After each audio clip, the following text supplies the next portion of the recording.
Sí, yo estaría mirando.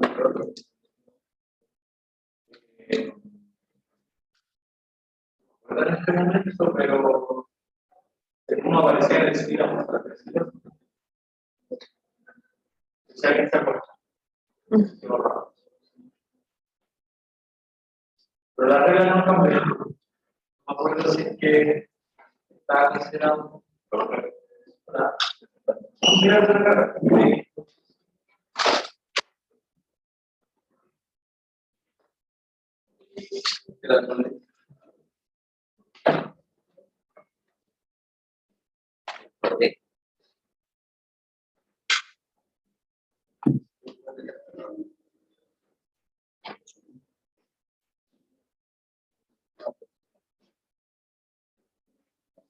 Sí, a ver, son 5 controles y consideran los 4 no.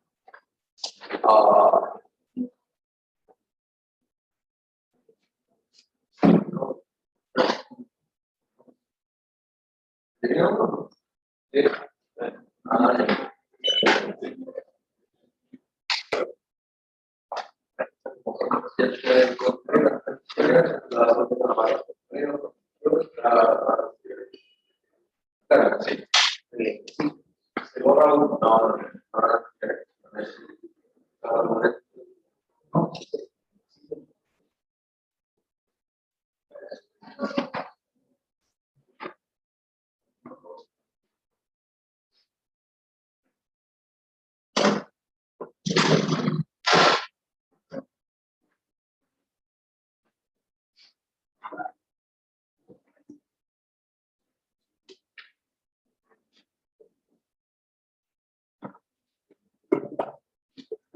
Me pasó.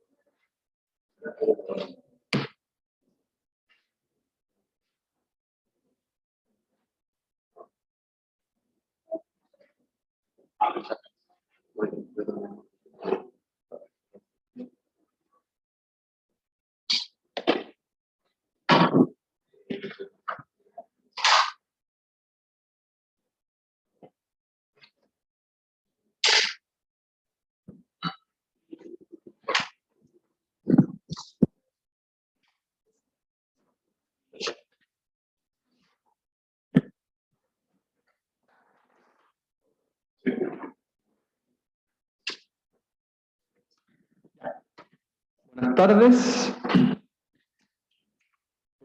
Estábamos viendo la presentación 13, que es la de la clase anterior, que era de conjuntos acotados, ver si es que el conjunto estaba acotado superiormente, inferiormente, si tenía, o sea, y una vez que esté acotado superiormente e inferiormente, determinar quién es el ínfimo, el supremo, el mínimo, el máximo, etc. ¿Ya? Y alcanzamos, de esos ejemplos alcanzamos a hacer el A y el B. Y ahí se nos acabó el tiempo. Ya, así que ahora vamos a hacer, podríamos hacer el D al tiro, porque en verdad el C y el D son bien parecidos. De hecho el D es como un poco más difícil que el C, porque el D tiene el valor absoluto y el C no. Entonces veamos mejor el D, ¿ya? Y el C se los dejo ahí como ejercicio. En todo caso, yo les subí un apunte del curso, que es donde están todas las presentaciones, pero en un puro PDF, y ese tiene la solución del C también. Ya, así que lo pueden mirar ahí después si quieren. Entonces vamos a hacer el D, y ya con eso terminamos esta presentación y nos pasamos a la otra. Entonces el conjunto D son los INR, tal que el I es el valor absoluto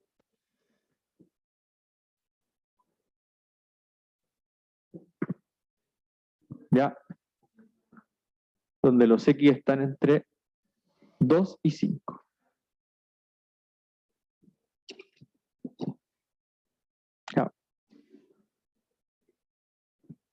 El 5 se incluye. Verdad. Verdad. Toda la razón, gracias. Ahí. Ya, ese es el conjunto. Entonces tenemos que determinarle lo mismo que le hemos determinado a los demás. Si es que acotado y si es que tiene mínimo, máximo y todo eso. Ya, en este caso es un conjunto en donde los elementos son los i's, nuevamente. ¿Sí? Los x que aparecen acá no son el conjunto, sino que ellos ayudan a formar los y los y son el conjunto. ¿Ya? Entonces, si se fijan, el conjunto son todos los i en R, tal que el i se puede escribir de esa forma, como el valor absoluto de x cuadrado menos 5x más 6, para x que se mueven entre 2 y 5, ¿ya? En este caso, el 2 no se incluye y el 5 sí. Entonces tenemos que ir viendo qué valores de i van resultando para los x cuando el x se mueve entre 2 y 5. ¿Ya? Bueno, para eso, esa es como una función, entonces se puede graficar. ¿Ya? En este caso, podríamos estudiar primero la función sin el valor absoluto, ¿ya? Y una vez que tengamos bien conocida la función sin el valor absoluto, le aplicamos el valor absoluto y vemos en qué cambia la gráfica. ¿Ya? Entonces, estudiemos primero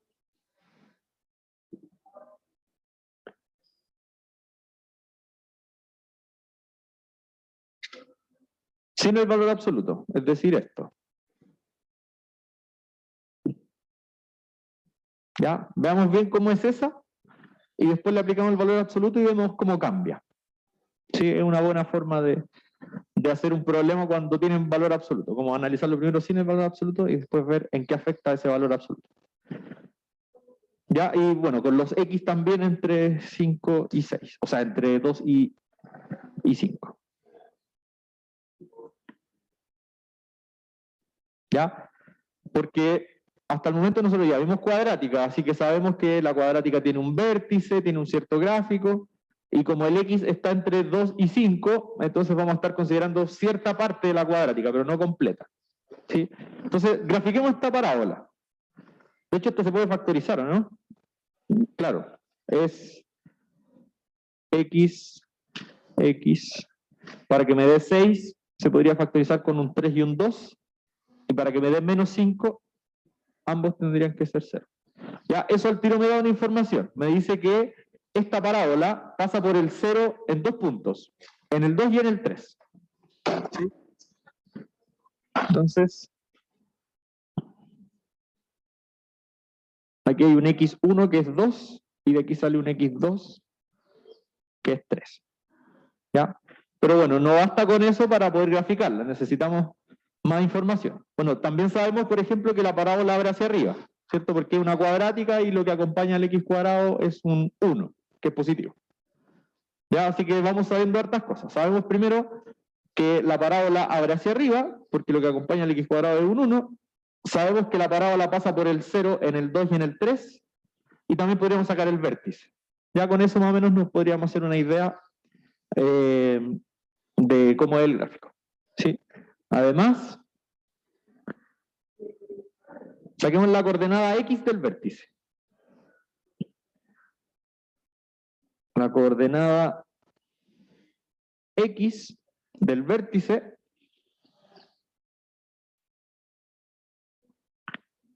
es... ¿Se acuerdan cómo sacar la coordenada x del vértice? Eso, menos b partido a, ¿cierto? Que en este caso sería... Bueno, anotémoslo primero. Menos b partido a. En este caso, el b es menos 5, así que el b es 5.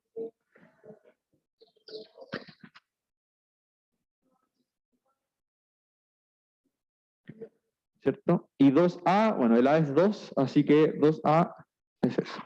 Ya que esto es 2.5. Ahí está el vértice, en el 2.5. 2A. Menos b partido 2a. Sí, esa es la fórmula del vértice. O sea, de la coordenada x del vértice. Menos b partido 2a. El a es 1 en este caso, por eso dio 2. Pero eso es solo la coordenada x. ¿Sí? El vértice es un punto de 2 coordenadas. ¿Cómo puedo sacar la coordenada I? Reemplazando el 5 medios En el X, ¿cierto? Tomar el valor 5 medios, que es la coordenada X, y reemplazarlo en la función, en la X cuadrado menos 5X más 6. Reemplazo ahí el 5 medios y voy a sacar la coordenada Y del vértice. Ya, entonces,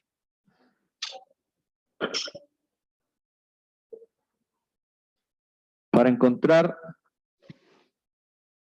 la coordenada Y del vértice,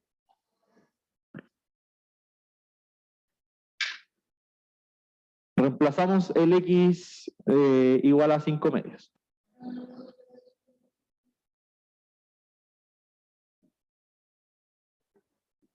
Ya, entonces, el I es X cuadrado, es decir, 5 medios al cuadrado, menos 5 por X,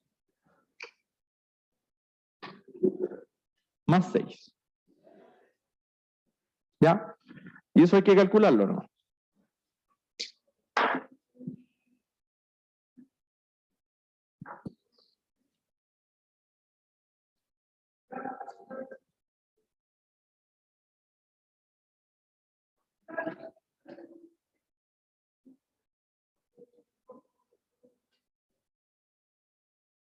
Cinco medios al cuadrado, menos 5 por 5 medios, menos 4. menos un cuarto. Excelente.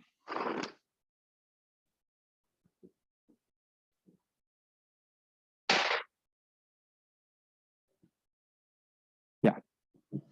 Por lo tanto, el vértice es... El vértice es el punto...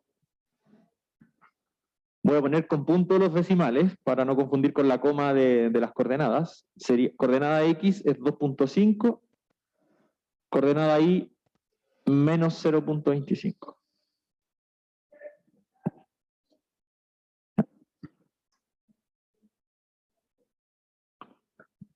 Ahí está.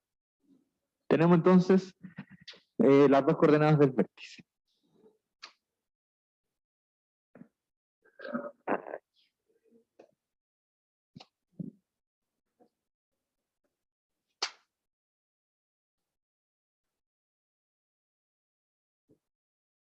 ¿Está bien? ¿Dudas?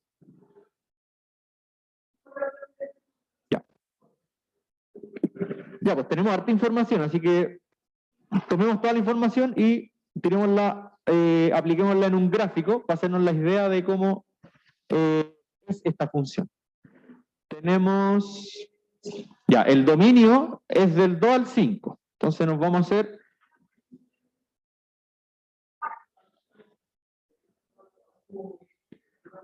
ya, del 2 al 5 solamente.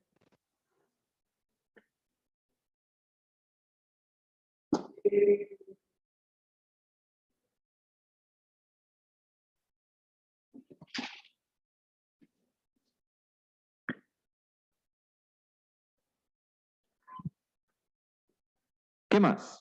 Sabemos también que la función pasa por el 0 en el 2 y en el 3.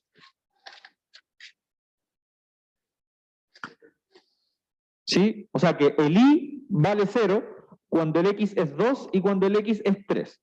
O sea que pasa por el 0 en ese puntito azul, ¿cierto? Bueno, entre medio del 2 y del 5 estaría el 3 y el 4. Entonces también pasa por el 0 en el 3. O sea, pasaría por el 0 también acá. En esos dos puntos pasa por el 0. ¿Sí?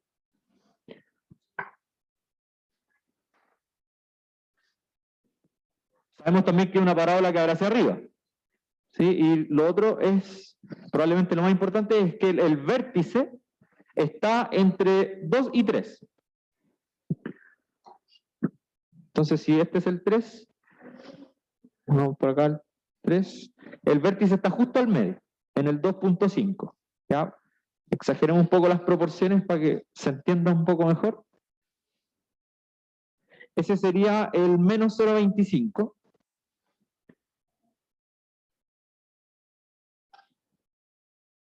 ¿cierto? Menos 0,25. Entonces este es el vértice. Vamos a poner B. ¿Sí? ¿De acuerdo?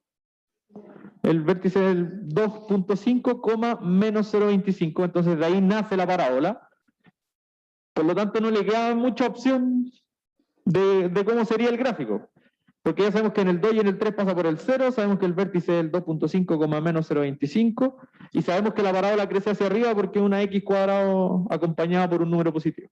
Así que el gráfico no le queda más que ser algo así. Que en el fondo que en el 2 baje un poco, pase por el vértice y después suba. Ya, algo así. Vamos a mover el 5 un poquito más a la izquierda para que se alcance el valor. Ya. No le queda más que hacer una cosa de ese estilo. ¿Sí? Del 2 al 3, fíjense que vale negativo, y del 3 al 5 vale positivo. ¿Ya?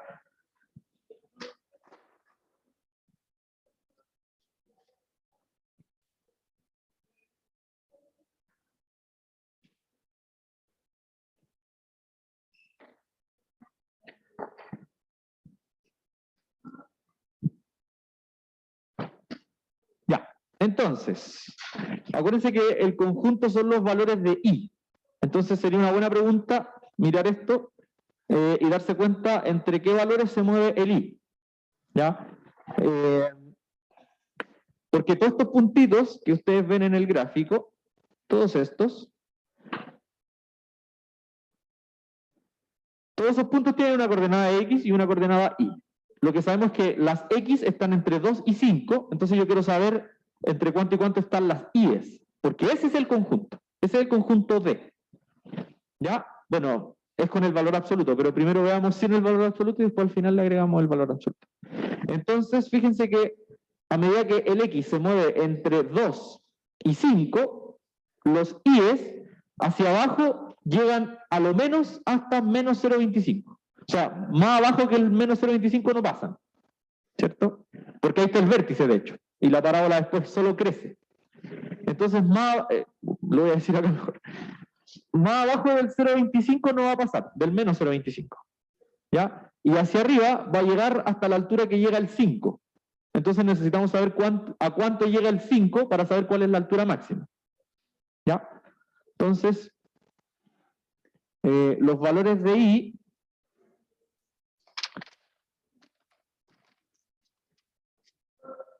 están entre... Vale.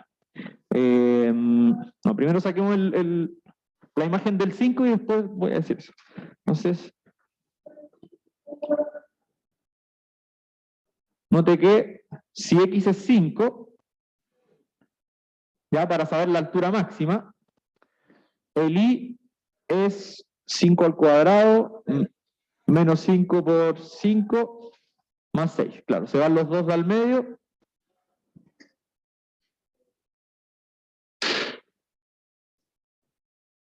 Así que el punto de altura máxima está en el 6. ¿Ya? Entonces, ¿qué implica esto? Los valores de I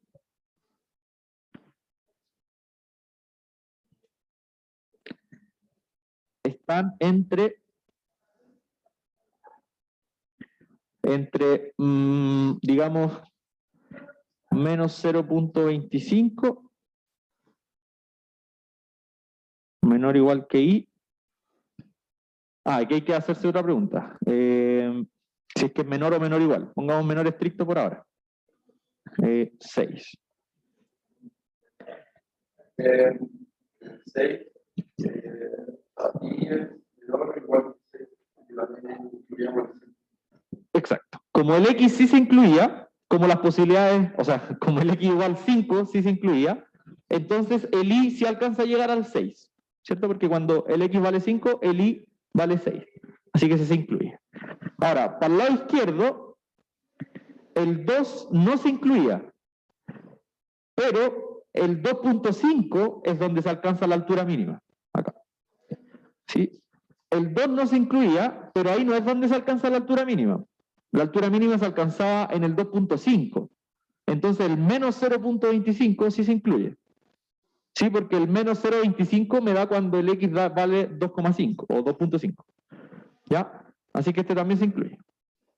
Ese es el rango en donde se mueve el i, ¿cierto? Cuando el i es x cuadrado menos 5 por x más 6.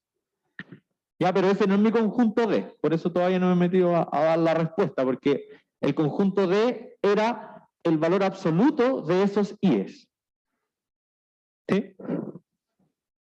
En el fondo, el conjunto D es tomar todos estos números, todos estos posibles valores de i, todos los i entre menos 0.25 y 6, y a todos ellos les voy a sacar el valor absoluto. Ese es el conjunto D. No son estos i's, sino que son los valores absolutos de estos i's. Profe, Dígame. me perdí de por qué el 0.25, o sea, por qué el i puede ser igual a, a menos 0.25. Ya. Veamos por qué el i, bueno, El 2 y el 5. claro, las coordenadas i de todos estos puntos se mueven siempre en este rango, entre el menos 0.25 hacia abajo y entre el C hasta el 6 hacia arriba. O sea, la coordenada i de todos los puntos de la parábola, la coordenada i solamente, nunca va a pasar para abajo del 0.25 ni tampoco para arriba del 6. Siempre va a estar ahí entre menos 0.25 y 6. Sí, porque los puntos que van bajando después suben, pero... Ahora mismo si es negativo, lo importante es que esté entre el 2 y el 5. Pero el i vale menos 0.25 cuando el x vale 2, ¿no? Cuando el x vale 2.5, Ah, el i vale 0.25, menos 0.25. ya. ¿Sí? Entonces, todos estos son los que, todos estos números tienen algún x que cuando se evalúa en el i me da algún valor entre menos 0.25 y 6. ¿Ya? Entonces finalmente,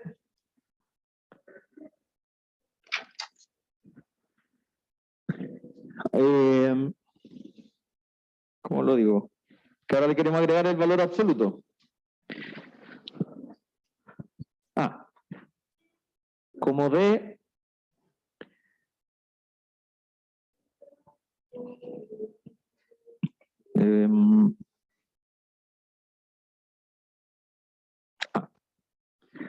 finalmente, los elementos del conjunto D son de la forma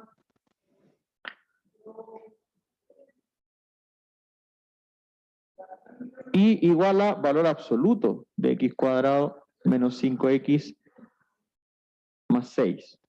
¿Ya? O sea que yo a todos estos i's entre menos 0.25 y 6 le saco su valor absoluto. Entonces, si yo a números que están entre menos 0.25 y 6 le saco el valor absoluto a todos ellos, ¿cuál va a ser el nuevo rango de esos i's? Ya, el 0.25 va a estar como un elemento. Pero yo quiero el rango completo.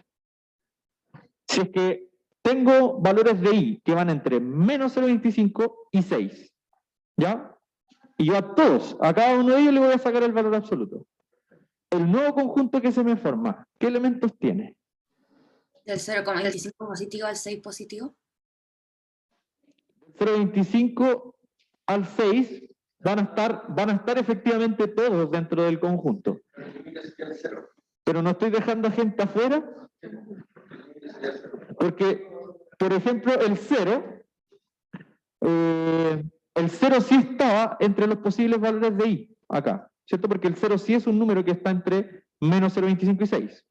Así que el 0 sí estaba acá, y el valor absoluto del 0 es 0. Entonces, en verdad, el nuevo rango efectivamente va a contener a los que estén entre 0.25 y 6, pero también va a tener los que están entre el 0 y el 0.25. Porque en algún momento para los valores de i entre menos 0,25 y 6, pasé por el 0 en algún momento. ¿Ya? Entonces, ahí yo al tiro les voy a explicar qué está pasando en el dibujo, que igual es interesante mirar eso. Pero primero veamos los... Como que rebota y después. Claro, exactamente. Sí, de hecho eso es lo que pasa. Ahí en el dibujo se los voy a mostrar, como que rebota. Pero voy a hacer otro dibujo de nuevo después. Ya, entonces. Finalmente los elementos de D son de la forma tanto. Entonces.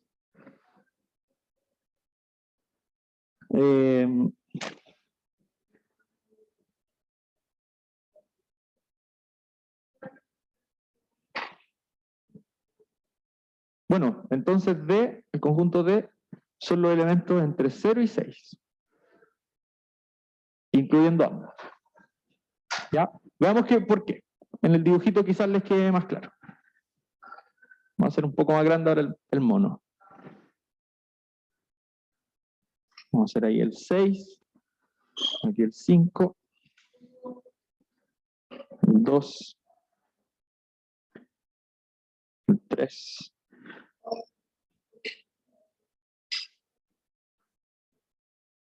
Ya, ahí tenemos como los puntos importantes de este gráfico.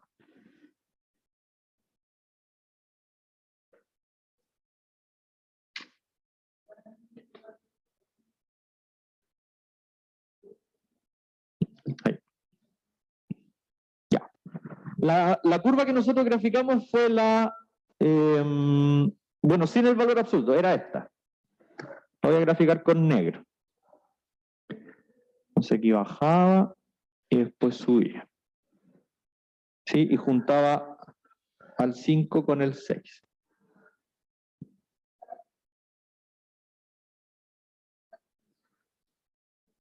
¿Sí? Y un poco recta esta parábola, es difícil mantener las proporciones. Ya, ahí. Ya, esta curva es la y igual a x cuadrado menos 5x más 6. ¿Sí? La que ya habíamos dibujado. La hice de nuevo, pero con un gráfico un poco más grande. ¿Ya? Entonces, efectivamente, en este dibujo, los i's se movían desde el menos 0,25 hasta el 6. Ahí. ¿Ya? Ahora con rojo voy a graficar cuando incluye el valor absoluto. ¿Sí? Este es sin el valor absoluto, esta curva negra es sin valor absoluto. Entonces ahora le voy a incluir el valor absoluto y eso lo voy a graficar con rojo. Fíjense que desde el 3 al 5, cuando el x está entre 3 y 5, los valores de y son positivos, porque están sobre el eje x. En toda esta parte, la curva va a ser igual.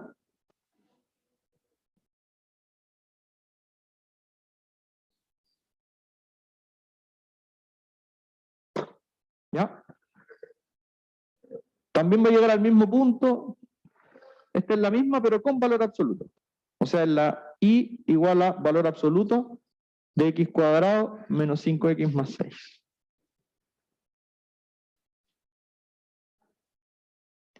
¿Ya? Desde el 3 al 5 son iguales, porque los valores de y ya son positivos en ese tramo. Entonces, como los valores de y ya son positivos en ese tramo, con valor absoluto o sin valor absoluto, la función va a ser igual.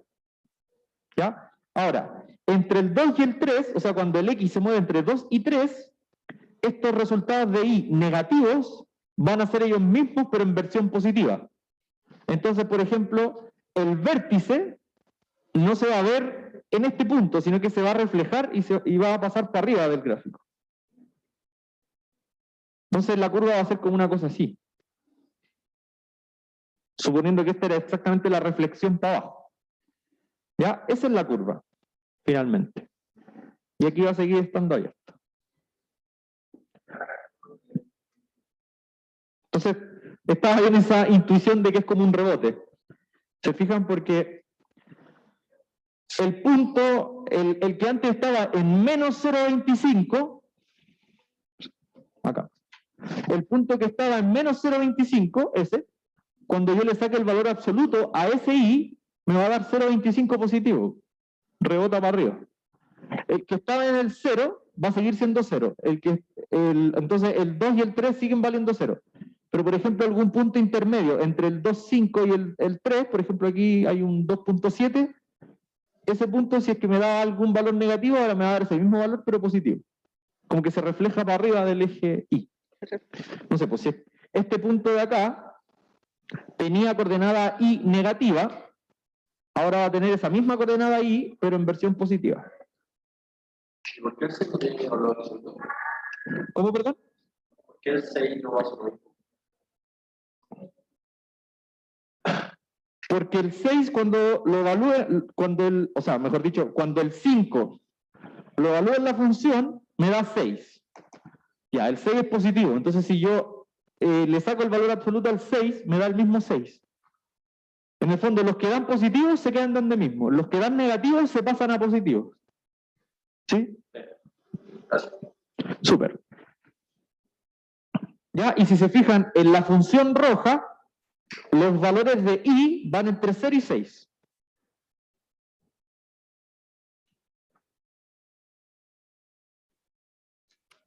Las coordenadas i de la función roja van entre 0 y 6. Entonces, el i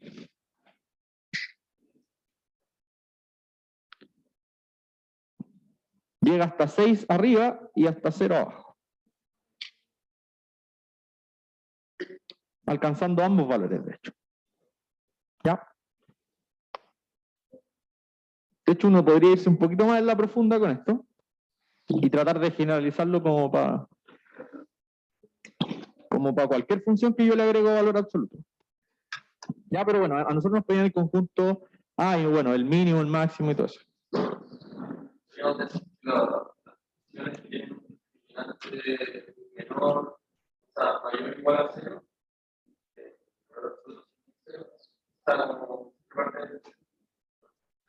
o sea, el valor absoluto siempre va a partir a lo menos en 0. Pero puede partir de más arriba, dependiendo de la función. Pero a ver. No quizá el valor absoluto va a ser 0 porque Claro, por eso decía que a lo menos del 0. O sea, puede ser del 0 para arriba. Podría partir de 1 para arriba, de 2 para arriba, de 3 para arriba. Pero un valor absoluto nunca va a pasar a los negativos, por ejemplo. ¿Ya? Ya, pero a ver, primero respondamos la pregunta y después les quiero hacer otra observación más o menos relacionada con lo mismo. Hay que ver quién es el ínfimo, el supremo, el mínimo, el máximo. ¿Quién sería ínfimo y supremo? 0 y el 6. Tal cual. El 0 y el 6, ¿cierto? El ínfimo, no, este no es conjunto A, este es conjunto D.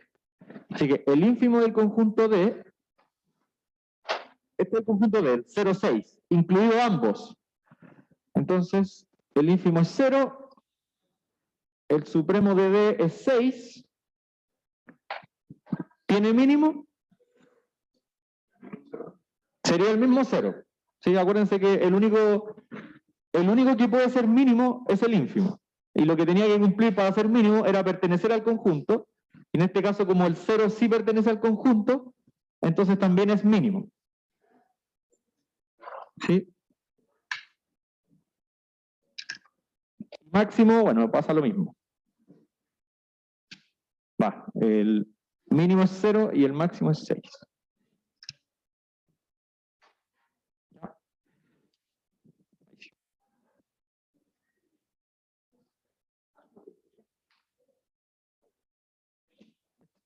Todos los puntos que nos estaban pidiendo.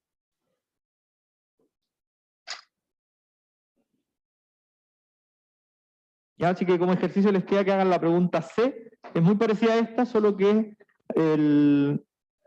la cuadrática no tiene valor absoluto. Entonces se quedan con el primer conjunto que saquen. Ya, la observación que les quería hacer es qué ocurre con la gráfica de una función cuando yo le le agrego los valores absolutos con respecto a la función sin valores absolutos. Por ejemplo,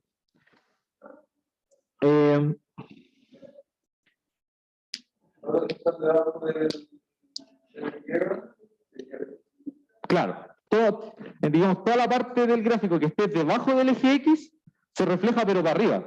Entonces, por ejemplo, si f de x, a ver, aquí la pizarra está tan chica.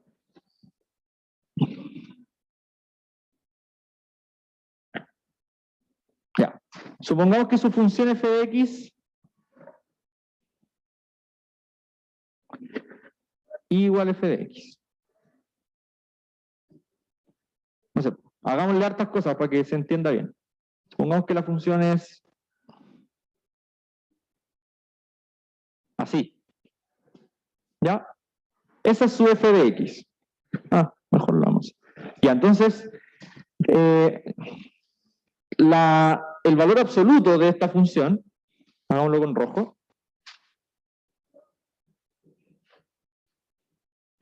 el valor absoluto de esta función va a dejar intacta la función siempre y cuando la función esté sobre el eje X. Y lo va a reflejar hacia los positivos cuando la función esté bajo el eje X. Entonces, por ejemplo, este primer tramo iría así. Igual.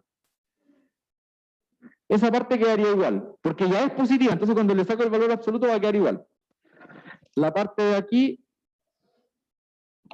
también va a quedar igual.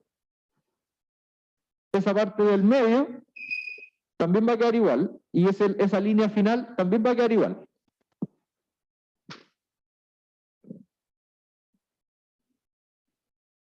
Esas tres van a quedar iguales. ¿Ya? Mientras que las partes donde la función fue negativa, o sea, donde estuvo abajo del eje X, ahora van a pasar para arriba del eje X. Entonces va a quedar así.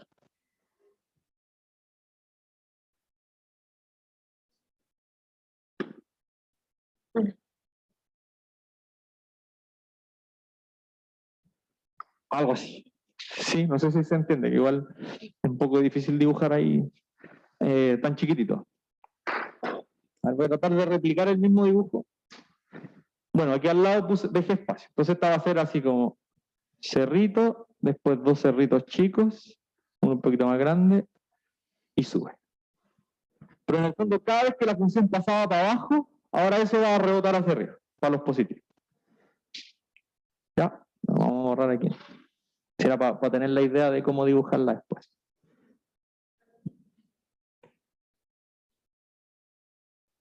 ¿Se fijan? Antes la función aquí pasaba para abajo. Eso lo hace rebotar hacia arriba. Y aquí también pasaba para abajo. Pero ahora siempre está por arriba. ¿Ya? De hecho, nos basamos en ese hecho para poder ver. Y eso es lo que pasó con la función que está aquí al lado. Con la función negra. La función negra era la función sin valor absoluto. Y cuando le agregamos el valor absoluto, la parte que estaba bajo el eje X se reflejó para arriba. ¿Sí? La parte que estaba aquí bajo el eje X se reflejó para arriba y quedó esa parte roja de ahí. ¿Ya? Y bueno, ahí con eso ya pudimos ver el conjunto D y con eso responder el ínfimo, el supremo y todas las cosas. ¿Ya? ¿Dudas? ¿No? O muchas dudas y no saben qué preguntar.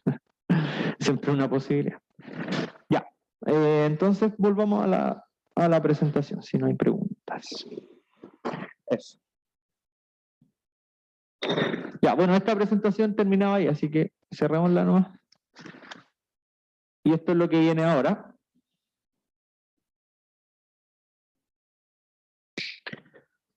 ¿Sí? Que es un cambio de tema. O sea, aquí terminamos la unidad, si no me equivoco, era la unidad 2.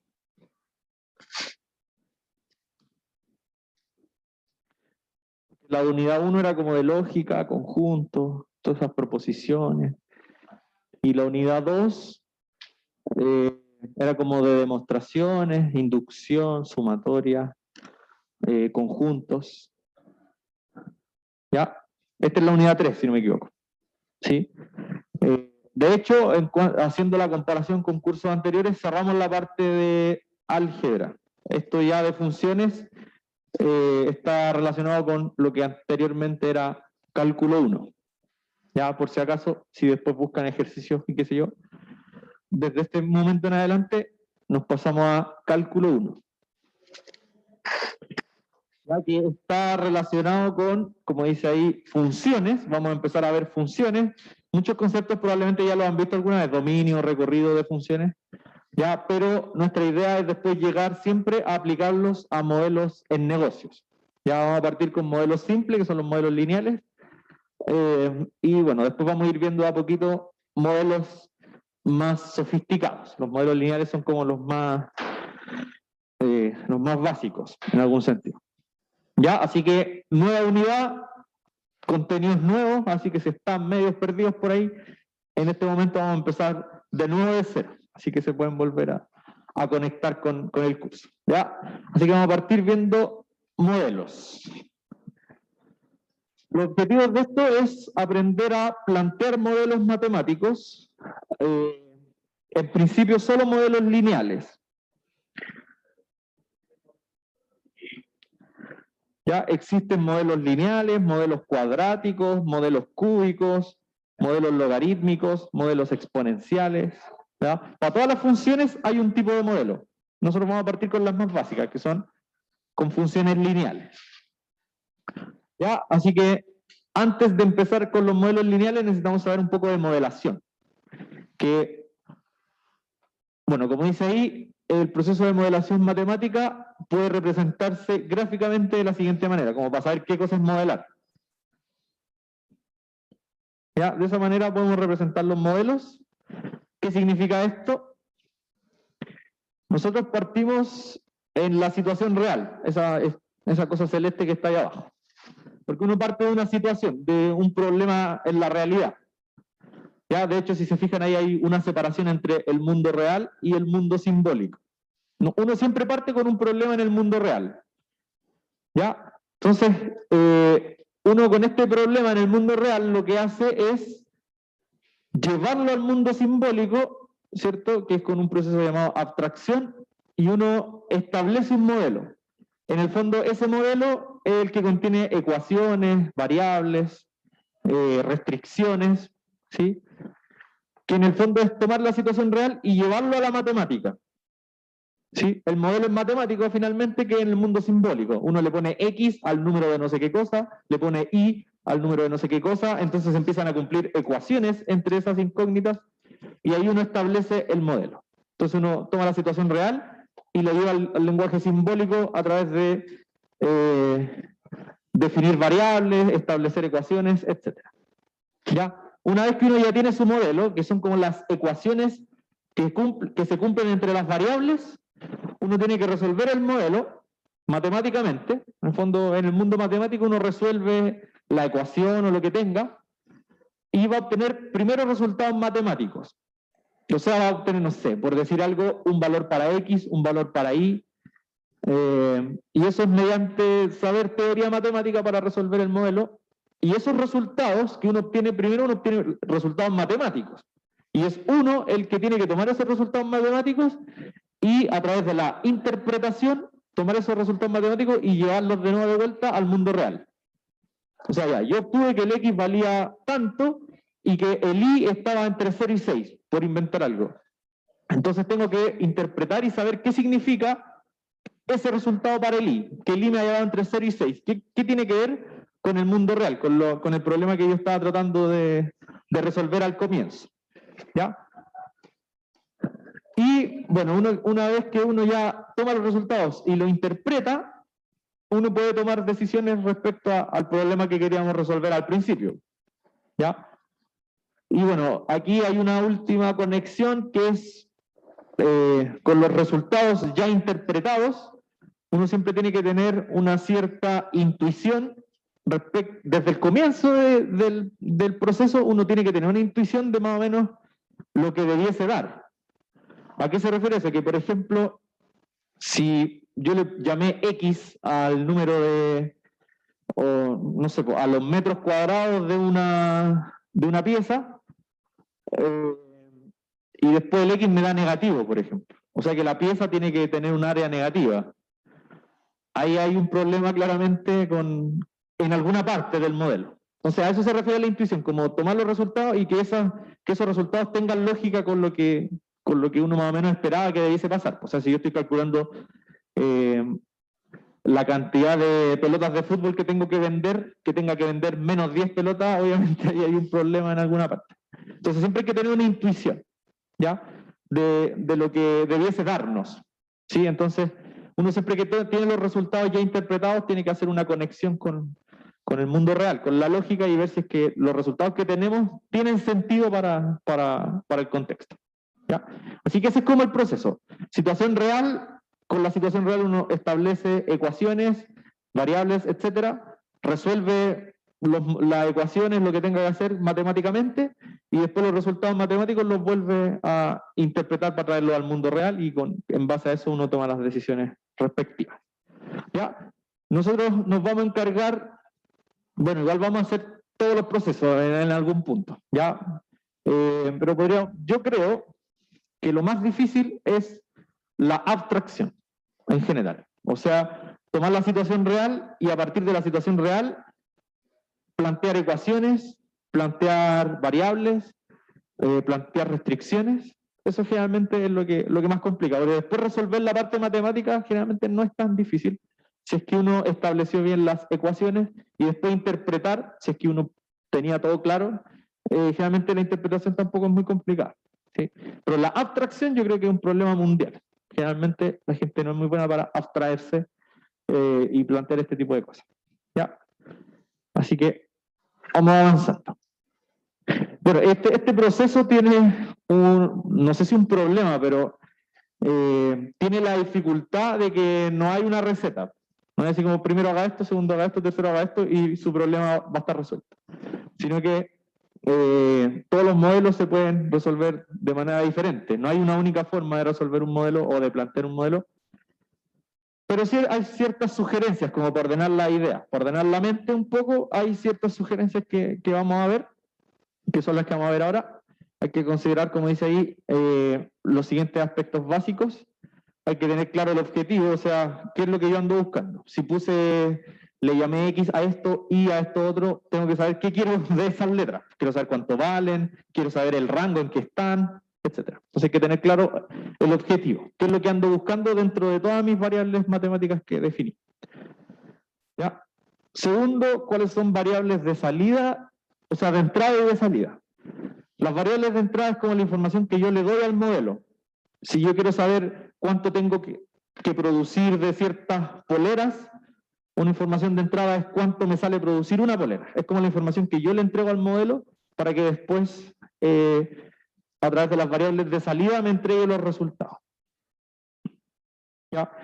Si es que yo quiero saber cuánta benzina me voy a gastar de aquí a Concepción, variables de entrada son cuánta distancia hay de aquí a Concepción y cuánto vale la benzina. Entonces yo quiero saber cuánta plata me voy a gastar. Y la variable de salida es cuánta plata me voy a gastar. ¿Se fijan? Pero hay cierta información que yo le tengo que dar a la ecuación. ¿Sí? ¿Son como constantes? Las variables de entrada se podrían pensar en algunos casos como constantes, claro. Constantes que están como predeterminadas, que no dependen ni de uno ni del modelo, sino que del contexto nomás. ¿Sí? Y las variables de salida son las que cuando ya yo resuelvo el modelo me entrega ciertas variables de salida. Y son las variables de salida las que uno tiene que interpretar que tengan sentido. ¿Ya? Esas variables de entrada y de salida tienen que tener ciertas restricciones. Por ejemplo, si yo estoy calculando una distancia, tiene que ser mayor o igual que 0, tiene que ser un número entero, etc. ¿Ya? Las ecuaciones, que esas son como las que forman el modelo finalmente, o sea, son las relaciones que se cumplen entre las incógnitas. Yo definí X como la cantidad de plata que me voy a gastar para ir de aquí a Conce, y le llamé, por ejemplo, a los kilómetros que hay de aquí a Conce. Entonces, hay ecuaciones que se cumplen entre esas variables. ¿Ya? Entonces, las ecuaciones son yo creo, como la parte más importante del modelo. ¿Sí? Y después una vez que uno ya resuelve el modelo, tiene que usar el modelo para predecir o tomar decisiones. Probablemente lo vieron un poco antes, sí. Sí, porque antes tuvieron como introducción. Tuvieron una introducción al cálculo. Claro, ahí entre la introducción al cálculo tuvieron que haber visto esto. De hecho, yo hice ese curso el semestre pasado, no sé si alguien de aquí estaba conmigo, porque, bueno, no hay cómo saber. Pero sí, esto lo vieron un poco en introducción al cálculo, pero igual ahora vamos a llegar más allá. Ahí era como una pincelada nomás. Ya, así que eso. Estas se relacionan de la siguiente forma. Esa es como la estructura. No se ve mucho en la imagen, pero aquí al lado izquierdo tenemos las variables de entrada. ¿Sí? Que ahí hay más subcategorías, pero creo que no vale la pena irse tanto en esos detalles. Las variables de entrada, hay variables que son de decisión, o sea que sí dependen de mí.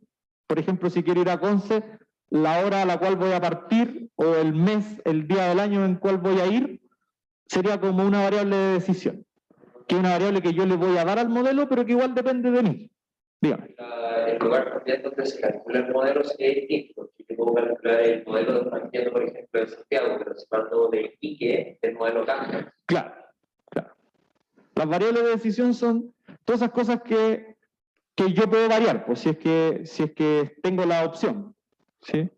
Si yo tengo que ir un día a Conce en el año, puedo ir hoy, puedo ir en diciembre, y entonces es una variable de decisión. Es una variable que yo le tengo que entregar al modelo, pero que la puedo cambiar si es que está dentro de mis posibilidades.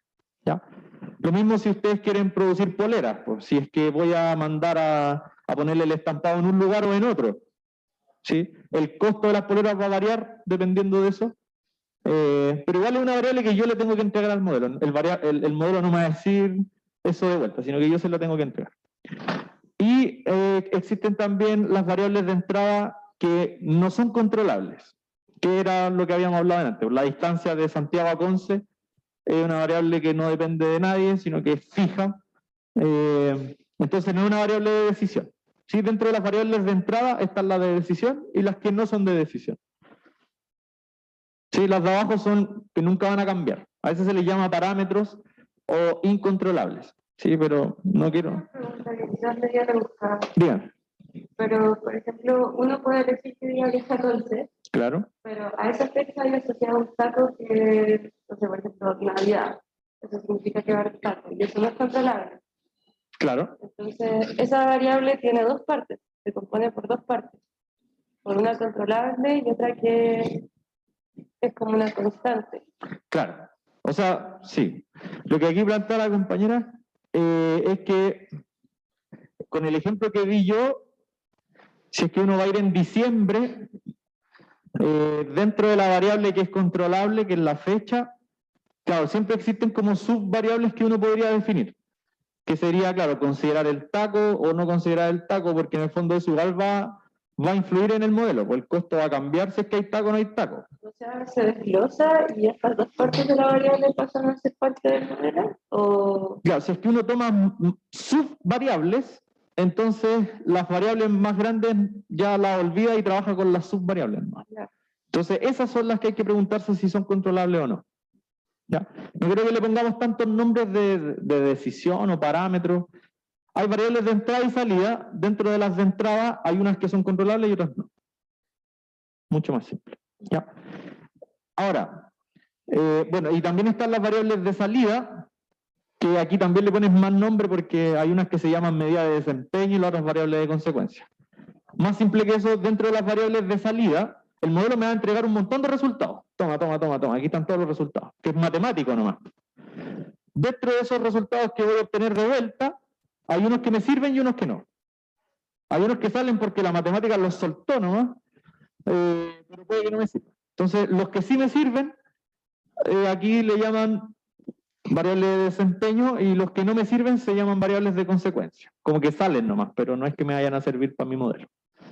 ¿Ya? Así que resumiendo, tenemos variables de entrada y salida. Dentro de las de entrada hay unas controlables y unas que no, y dentro de las que de salida hay unas que me sirven y otras que no. ¿Sí? Porque de hecho también a las variables de entrada a veces le llaman endógenas y a las de salida les ponen exógenas. Ya que hay un montón de teoría respecto a esto, pero nosotros necesitamos solo eso. Saber que hay variables de entrada y salida. De las de entrada unas son controlables, otras no, y de salida unas me sirven, otras no. Ya, eso es en resumen. 2 tipos de variables de entrada, 2 tipos de variables de salida. Ya. Entonces, bueno, y aquí, tomando un poco de la pregunta que hizo recién la compañera, hay que tener siempre en cuenta también que los modelos son solo un acercamiento a la realidad, pero jamás de los jamases son perfectos. ¿Ya? Y los modelos siempre se pueden ir mejorando en función de lo que uno como usuario necesita. ¿Ya? Por ejemplo, el año pasado estuvieron de moda los modelos matemáticos para predecir cómo se iba a esparcir el coronavirus. Y claro, los primeros días aparecían ahí en las noticias como los primeros modelos que decían que como en un mes todo el mundo iba a estar contagiado y en 6 meses el virus iba a llegar a Júpiter. Pero es porque al principio estaban como considerando un modelo como bien básico, muy básico. De hecho es como el primer modelo que uno ve y con ese estaban tratando de adivinar el mundo, pero ahí están dejando de lado un montón de otras condiciones que se iban a ir dando, que en el fondo si es que el virus se dejaba propagarse libremente y todos seguían con su vida tal cual, claro, iban a pasar esas cosas probablemente. Pero está lleno de otras cosas que todavía no se estaban considerando, que es que, bueno, los gobiernos empiezan a tomar decisiones, la gente empieza a usar mascarilla, hay cuarentenas, la gente se aleja de la otra. Entonces, todo eso obviamente que iba a hacer decaer el modelo que estaban planteando al principio, que salía en todos los noticiarios todos los días, para que la gente se asustara en el fondo. Ya, la cosa es que siempre los modelos van a ser un acercamiento a la realidad, jamás van a ser la realidad perfecta, pero tampoco es un problema, porque uno no necesita como la perfección, sino que uno siempre necesita una exactitud hasta cierto rango nomás. Por ejemplo, si estábamos en el 2019 en marzo, yo tampoco necesitaba saber exactamente cuántas personas contagiadas iban a haber hoy. Bastaba con saber que no iban a superar las 1000 personas, por decir algo, diarias me refiero. ¿Ya? Uno nunca necesita la perfección en nada, basta con saber una cierta tolerancia. Si yo quiero saber, probablemente si yo quiero saber cuánto me voy a gastar de aquí a Conce, como estábamos hablando al principio, quizás no necesito saber que me voy a gastar 29.843 pesos, sino que me basta con saber que entre 25 y 30, o 28.000 y tanto. ¿Sí? Uno nunca necesita la perfección. ¿Ya? Así que tampoco es un problema que no se puedan predecir las cosas con certeza 100%, porque probablemente ni siquiera tenga sentido eso. ¿Ya? Y los modelos siempre se pueden mejorar. Da un modelo siempre, si uno considera otras cosas adicionales, siempre se puede mejorar. ¿Sí? Con el coronavirus hay infinitas maneras de mejorar el modelo que hasta el momento está funcionando. ¿Ya? ¿Existe un modelo que sea perfecto? No existe ningún modelo que sea perfecto. Ninguno en ningún ámbito, en ningún aspecto de nada. ¿Ya? Por ejemplo, hacen modelos para calcular la distancia de aquí a la Luna o de aquí a Júpiter, y eso al final son puras aproximaciones, pero que está bien, porque de hecho los planetas se mueven, entonces puede que en un instante sea verdadero, pero al instante siguiente ya no es verdadero. ¿Okay? Entonces siempre a uno le basta con una exactitud, con un cierto nivel de error. ¿Ya? Así que aquí vamos a ver un primer ejemplo, lo vamos a plantear, lo vamos a desarrollar yo creo ya la próxima clase, pero más o menos para que veamos la estructura. Dice que una planta se especializa en la elaboración de 2 tipos de jugo, de manzana y de naranja, ¿ya? Y se venden en cajas, a 300 pesos. Ah, no, mentira, las cajas son de 300 cc. Sí, dice que se ha estimado que el costo de producir una caja de jugo de manzana es 7 pesos. O sea, me cuesta 7 pesos producir una caja de manzana, de jugo de manzana. y 5 pesos la caja de jugo de naranja. ¿Ya? Entonces se desea construir un modelo para analizar los costos totales de producción de las cajas de jugo de fruta. O sea, un modelo que me calcule los costos totales, no solo de naranjas, no solo de manzanas, sino que totales. ¿Ya? Ahora, más en específico, ahí está, construye el modelo deseado, precisando las variables del modelo, las ecuaciones del modelo y las restricciones de las variables.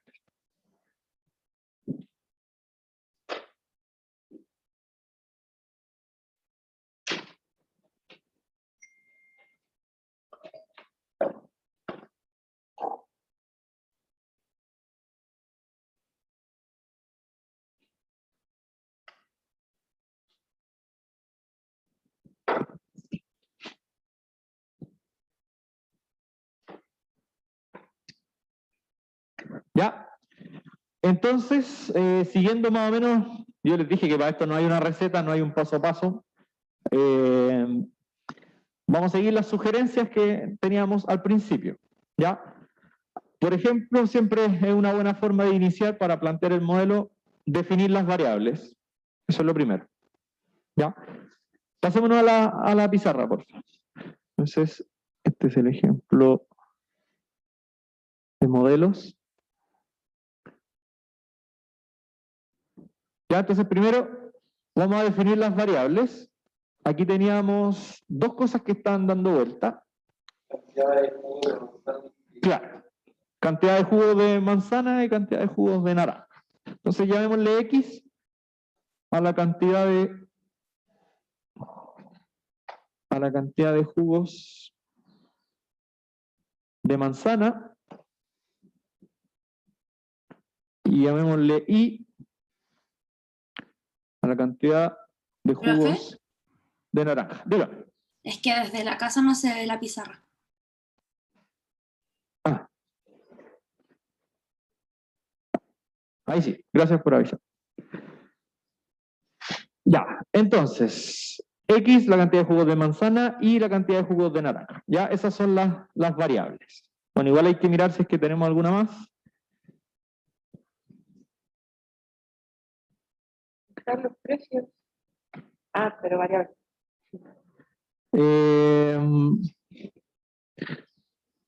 Podrían ser los precios, pero en este caso yo lo que quiero es analizar los costos solamente. Si ya quiero analizar el ingreso, ahí ya entran a jugar los... Voy a hacer los costos totales. No todavía la cosa. ¿Ya? Esas serían las variables del sistema.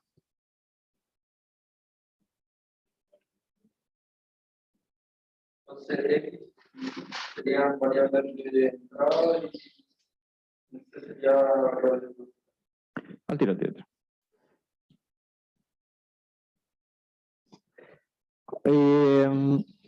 Claro, X e Y son de consecuencia, porque yo al final quiero saber cuántas voy a tener que producir de cada una para hacer ciertas cosas. Bueno, X e Y son de salida, pues yo quiero saber cantidad de cada una después. Y de entrada, bueno, que una me cuesta 5 y la otra me cuesta 7. ¿Sí? Esa es información que yo le tengo que dar al modelo. Sí, no subdividan tanto. Yo creo que son las de decisión, no decisión, porque generalmente el modelo ya viene planteado. ¿Sí? Cuando uno está en la vida real probablemente tiene que tomar todas las decisiones y ir a cotizar en distintos lugares para ver cómo me va a salir, pero acá ya nos están dando los valores. ¿Ya? Así que ya tenemos bien definidas las variables. Lo segundo, sí, este era como primero, quizás me faltó decir eso. Las variables. Segundo, entonces, las restricciones.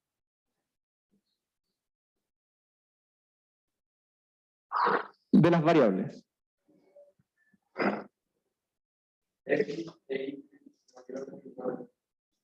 Claro, X e Y tienen que ser, de hecho la C también, ¿verdad? Todos tienen que ser X, Y y la C, todos tienen que ser mayor o igual que 0. ¿Ya? En este caso, la X y la Y también tienen que ser números enteros. La C no, porque depende, no sé, pues si la C está en dólares, existen 0,5 dólares, ¿ya? Pero la X y la Y tienen que ser números enteros. Pertenecer a Z, conjunto de los enteros. Esas serían las restricciones. Entonces, cualquier resultado fuera de esto, hay que echarle un ojo para ver qué pasó ahí. ¿Ya? No siempre quiere decir que esté malo, pero uno tiene que interpretar. Ya, entonces tenemos, lo primero es plantear las variables, ahí están. Lo segundo es ver las restricciones de las variables. Lo tercero sería ver las ecuaciones que se cumplen entre las variables. En el fondo, cómo se conectan esas variables. ¿Ya? Que en este caso hay una nomás.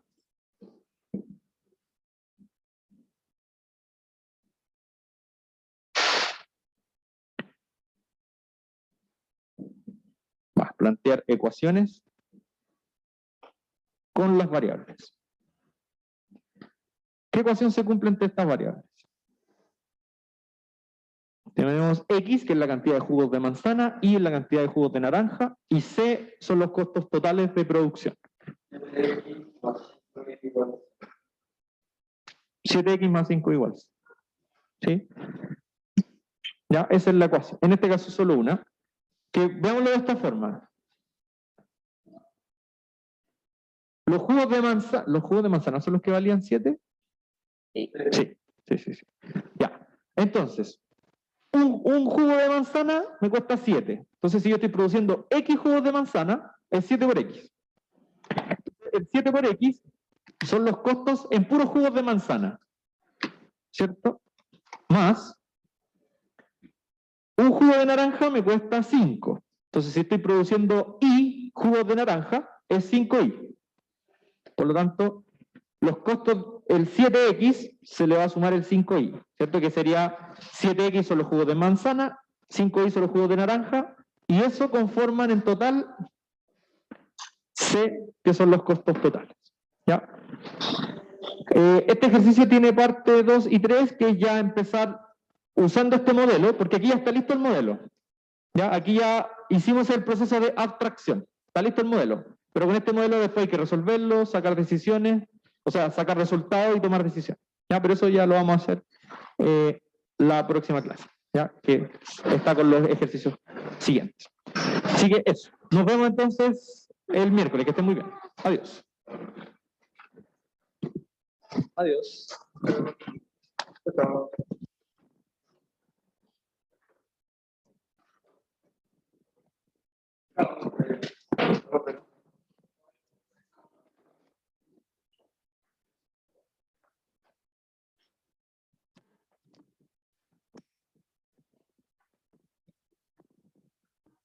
Profe, ¿puedes subir las clases de la semana pasada? Sí. Ah, ya. Y profe, otra pregunta. ¿El ayudante revisa